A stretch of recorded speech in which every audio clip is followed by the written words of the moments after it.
asalaamaaleykum maa ngi nuyu waa diaspora bi yëpp di nuyu surtout les téléspectateurs de DSN TV di nuyu bu baax a baax ñoom Mike Silla et toute l'équipe de DSN TV tey nag dañoo amoon benn émission suñu première émission la sur entre nous am ay débats yi nga xam ni sont des débats constructifs yi nga xam ni diaspora bi dañuy ñëw porter ko parce que su dee dafay am ay wax noonu rek surtout l'écrit c'est bien mais c'est un peu froid doo xam lan la gars yi am dans le trip et qu'est-ce que les gens veulent réellement exprimer mais bu ngeen boo leen yóbboo ci débat bi nga xam ni dafay nekk ku nekk dafay wax li mu xalaat dañuy gis ne lu bari li nga xam ni da doon opposer nit yi en fait da leen di gën a mën a rapprocher mais nit ki boo nekkee ci dëgg am ay conviction bon da nga war a mën a taxaw tamit nga défendre ko pour que les gens puissent mieux te comprendre léegi nag dama bëggoon expliquer un tout petit peu rek ci problème bi nga xam ni dañ ko am assez souvent au Sénégal dañuy defee ni nit yi dañoo contrainté maanaam buggante wuñu fekk du loolu c'est pas ça du tout il y a des gens parce que dama doon dégg parfois ñuy wax oui certains politiciens maanaam dañuy opposé wu ci devant tout le monde mais le soir ils se parlent wala ils se rencontrent dans des milieux ba pare ñeneen ñi def jàppee loolu comme trahison mais loolu c'est pas du tout trahison les choses normalement doivent fonctionner comme ça la politique ne veut pas dire que ni vous êtes des ennemis il y a deux ennemis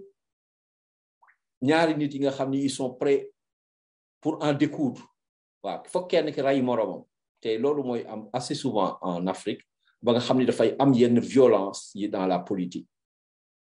fekk loolu waroon na mën a ñàkk politique du dara du dul une contradiction des idées te loolu la àdduna doxee ba fi mu yam ba fi mu toll ni et lu tax nit yi avancé def ay bon parce que bu ñu dellu siwaatee dans l'histoire ñu bari par les thèses de Cheikh Anta Diop wax nañu que ni c'était l'Égypte moo nekkoon le vivier bi Égypte demee ba toj par sa démographie mais aussi par d'autres barbares laa leen mën a tuddee sax à l'époque yi nga xam ne ñi ngi ñëw di taper sur l'Égypte ci la xam-xam bi nga xam ne les Égyptiens yor nañ ko depuis longtemps sunu maam yooyu ñuy wax ces kémites là parce que à l'époque bu ñu xoolee ci yenn écrits yi moo xam ci Torah moo xam dans la Bible et d'autres écrits dañuy gis ne am na ay boroom xam-xam à l'époque yu jóge woon tey jii fi ñuy wax Grèce donc dem vers l'Égypte pour jàngi pour jëli xam-xam boobu donc bi ñu dellu bi ñu demee vers la Grèce aussi antique bu ñu dellu waatee ci ñoomin Platon bi nga xam ni moom moo bind lu bari li nga xam ni dañuy wax ne Socrate moo ko xalaatoon bu ñu xoolee Socrate li mu doon def du doon dara du dul accoucher les esprits ci nan ci benn débat contradictoire da daan dox ci cité bi di dajeek ay nit ñuy waxante mu naan leen ba lan mooy la vertu ñoom ñuy expliquer mu leen di tegal ay yeneen réflexion yi nga xam ni dafay tax nit yi di jéem a gën a reconstruire leur discours gën ko agencer c'est-à-dire comment par des arguments tu arrives à convaincre l'autre mais le fait de devoir construire ces arguments dafay tax sa xel di gën a yokk donc c'est dans le débat contradictoire la ñëpp di élever wu parce que si c'est là qu'on se pose des questions et looloo taxoon ñu dem ba teg ay agora c'est-à-dire des lieux bi ñuy wax ñun arbre à palabre penc bi nga xam ni ci lañ doon toog muy am ay rhétorique yi nga xam ni dañ daan opposer ay style même de réflexion wala de discours yuy tax ba tey ou bien ba tax l'histoire ñooñu seen cerveau wala seen xam-xam gën a yokk ba ñu dem ba ci révolution industrielle bi tax tey l'Occident dominé réew yu bari parce que dem nañu ba defar ay armes dem nañu ba defar inventer l'Union gouvernance, boussole, ce qui leur a permis d'aller très loin, de faire des bateaux à faible tirant d'eau pour mener wàcc ci yenn côté, ainsi de suite, ainsi de suite. Bataille jëmi jàll yu ñu toll par la technologie bi nga xam ni ñoom acquérir nañ ko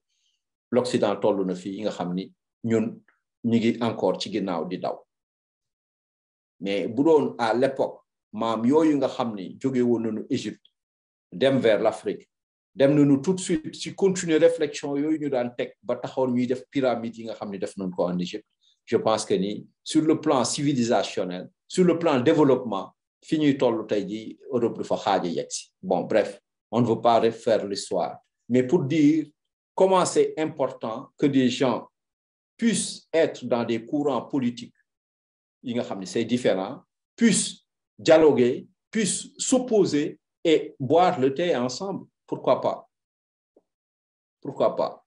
Parce que réew moomu dañu ku nekk dafa defee ni ci kaw ay xalaatam moom moo ko war a gën a yelloo pour mën ko diriger bu ñu demee ba nga xam ni nag ñi yor réew mi ci kaw doole lañ ko bëgg a yoree ñi bëgg a nangu réew mi ci kaw doole lañ ko bëgg a nangoo looloo tax en Afrique partout di tàkk parce que ci esprit wu nit yi loolu daf ci nekk. Or la démocratie voudrait que chacun puisse avoir xam-xamam ñëw jéem ko imposer mais par des argumentaires, par la démocratie tout simplement. Et ñun loolu nag du fa am loolu moo tax ba ci journaliste nga xam ni journaliste moom son rôle c'est d'informer. Fokk nga am foo far kii dafay far fii wala kii far fële loolu nag mooy indi ay opposition mooy tax ba nga xam ni journaliste bi du objectif ci li muy wax. Journaliste yëpp ngay gis biir Sénégal pratiquement ku nekk dafa am fooy far wala boo waxee nii ñu tàccu la boo waxee ne léegi kenn du la ñu yuuxoo la ba tax na ñëpp di am neen nu ñuy waxee parce que foofu la ñuy wax ne ñun foofu la mën a jaar. boole ñuy wax journaliste critique c'est-à-dire que ni da ngay dem ci n'importe quel homme politique wala toute personne bi nga xam ne dafa am lu muy woote sur le plan dans le public mu ñëw pour opposer le maanaam opposer le ay argument maanaam opposer wu ci yow li nga bëgg a wax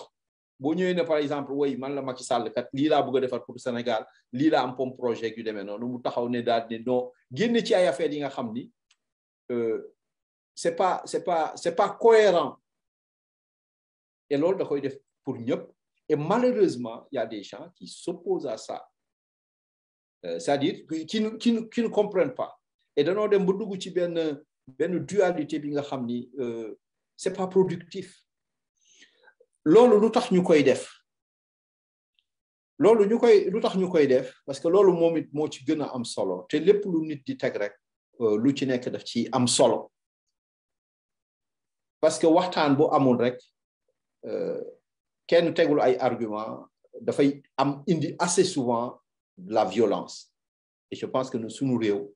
dafa toll ci violence boobu